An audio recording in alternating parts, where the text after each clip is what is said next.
Hey guys, M2 Collector here with another figure review. Next up is the Hasbro Marvel Legends series Spider-Man 60 Amazing Years, the Future Foundation Spider-Man Stealth Suit version. This is a regular wide release. Should kind of show up everywhere. Target is getting flooded with them. One case at a time, even though, you look at it, it's full pegs. You're like, oh, peg warming. They probably only got one shipment, one case. But this definitely is going to be the peg warmer because it is the worst release in the 60th anniversary line. For a couple of reasons. Old body with pins when we have all these other Spider-Mans that have great new bodies like the Ultra Articulated Renew Your Vows Spider-Man. That is really freaking awesome. We also got the Amazing Fantasy First Appearance Spider-Man body. Like, why are we getting that one when we have these other ones here? It could be a number of reasons. It could be a capacity issue, not being able to produce additional figures for a same release window. Who knows kind of what the reason is.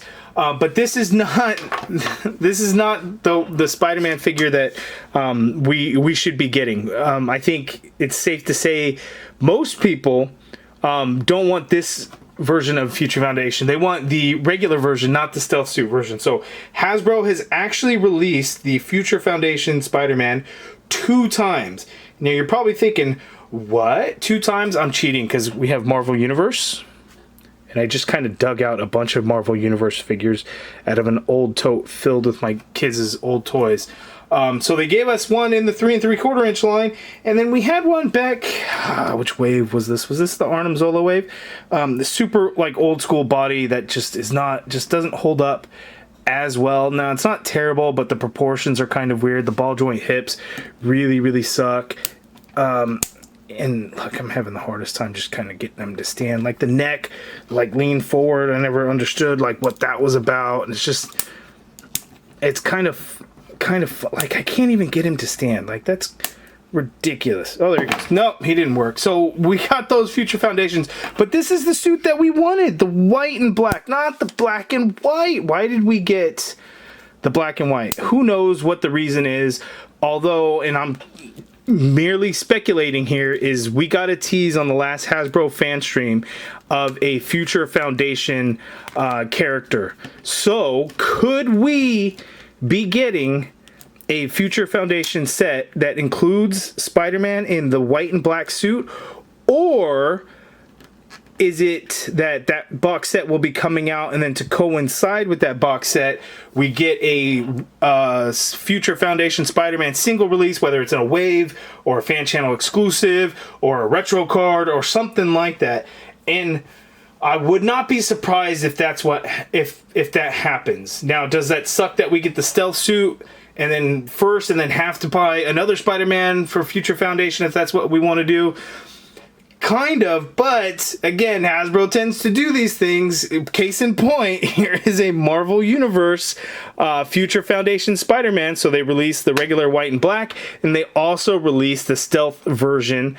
The stealth version, I believe, came in a 2-pack with Dr. Doom. So I would not put it past Hasbro to do something like that. It's what they do. They are a multi-billion-dollar company that exists to make money for additional profit. So that is probably something that's going to happen, but I'm just rambling on. You guys want to see the figure? Maybe you guys have probably watched a few reviews on it.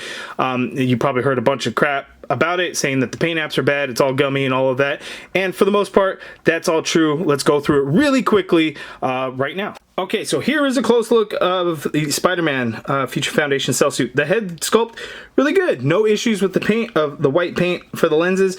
His eyes came out really nice on mine. I don't know if anybody else had issues or anything like that.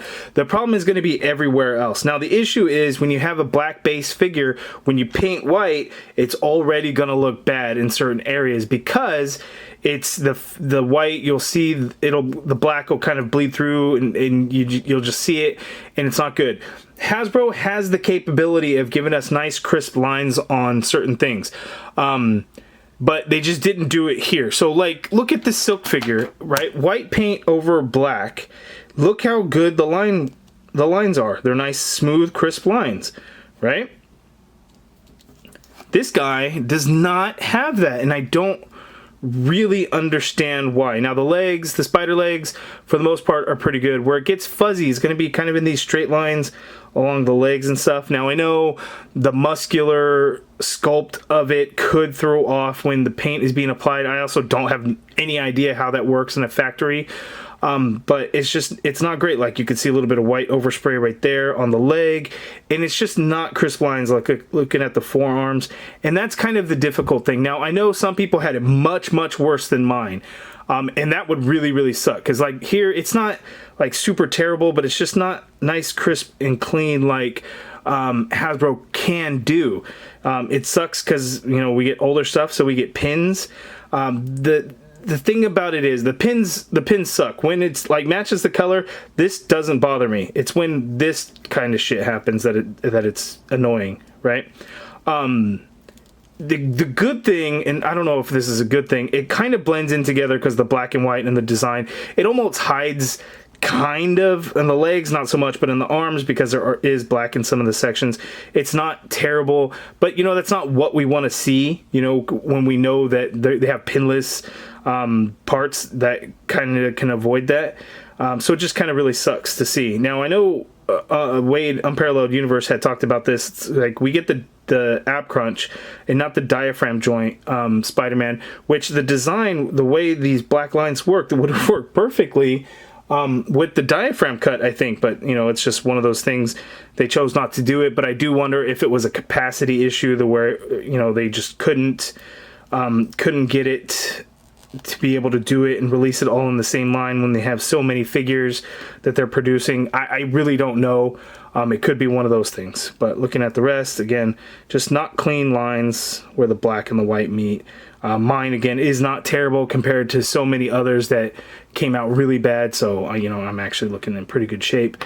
In terms of accessories, we only get thwip hands and fists, no wall crawling hands. And the thing about it is like the Spider-Man Anniversary line, this figure is $27.99, right? Which sucks. The new standard is $24.99. This thing is $27.99. So Anniversary line figures were always at a higher cost. So previous years, you know, a $19.99 figure, it would be $24.99. This, you know, going from $24.99 to $27.99. You know, at least it wasn't a $5 jump, but it was still a jump. But you would think that even in a premium line that we can get additional accessories, right? Paint apps should have been better, but accessories should have been more. And all I'm asking for is just, you know, the wall crawling hands, like why we didn't get it. But anyway, these hands, but we get two web effect pieces. Now, these have been used so many times in the past, and we got two of them. We don't usually get two at a time, so that's kind of the big difference there. But yeah, anyway, let's get right to it. Let's do the articulation. Okay, so Spider-Man, he can look down. We are on a ball disc hinge. He can't look up that much. Full rotation around. Pivot, a little bit of pivot going on in there, not a whole lot. The arm, you can get arm to go out and up that much. Full rotation in there. We have a butterfly joint, so the butterfly joint actually works really well, so you can get the arm to go back crazy far. Coming forward in a little bit, so you can do some cross body. Upper thigh cut in there. We have double jointed elbows that have pins, and here's where it gets crazy. So just like everyone else, I'm sure mine has the same issue, but anyway, that much bend at the elbow. The elbow is crazy gummy. Like, that is insane how gummy that elbow is. If it were pinless, the elbow joints use that harder plastic, so it would be much more sturdy. Like this is like, why is this a problem? And this body, the Spider-Man 2099 body, does not always have this issue. It just seems to be this figure. So in this production run, whatever the factory did, they messed up. That's a problem, because that is just crazy gummy that we would not normally see. So that really sucks. Wrists swivel, and they do hinge. You get the horizontal hinge. We have an ab crunch on this guy, so we can crunch forward that much, crunch back that much there. We get a waist swivel in there. Legs go out that far apart. That's actually seems further than most of them. I don't know if it's because these joint pieces are a little bit gummier than normal. That's kind of wild. He can't kick forward that far, so that is really good. Again, upper thigh cut in there, and it gets a little wonky where the joints meet because they don't paint underneath. there, but the swivel at the thigh, double jointed knee, nice bend at the knee there. A little gummy, not as bad as the elbows. So I'm not, well, ooh, that one's kind of bad. Oh yeah, that one's bad. So gummy knees and gummy elbows, that is the biggest problem with this figure. Thigh swivel, not thigh swivel, calf swivel, foot hinges down, a little bit of hinge up, ankle pivot, peg holes at the bottom of the feet.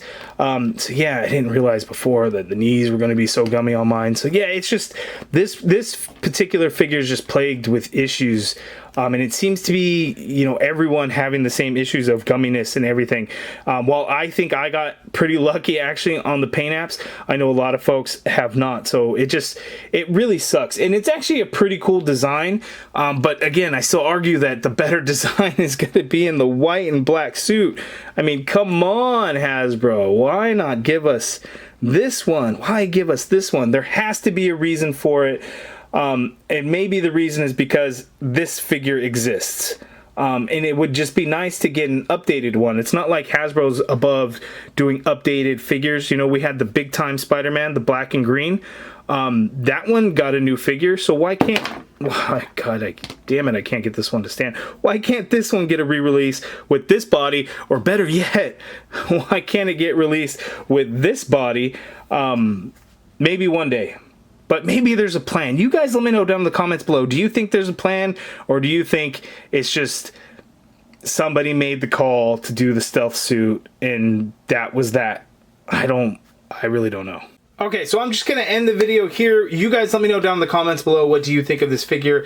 I say wait for a good clearance. It's going to go clearance at Target. I guarantee it.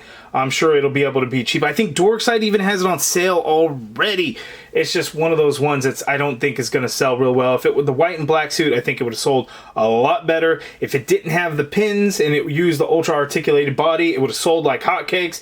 Would have been crazy. But I hope there is a plan there. I don't know. You guys let me know down in the comments below. Would you like to see a box set of the Fantastic Four Future Foundation team all together, including Spider-Man in the white and black suit? I think it would be pretty cool, but you guys let me know down in the comments below. If you guys are interested in becoming a channel member, hit the join button and be part of the MCU collective. If you guys like this video, please do me a favor and hit that thumbs up button. Subscribe if you haven't already done so. And as always, thank you for watching.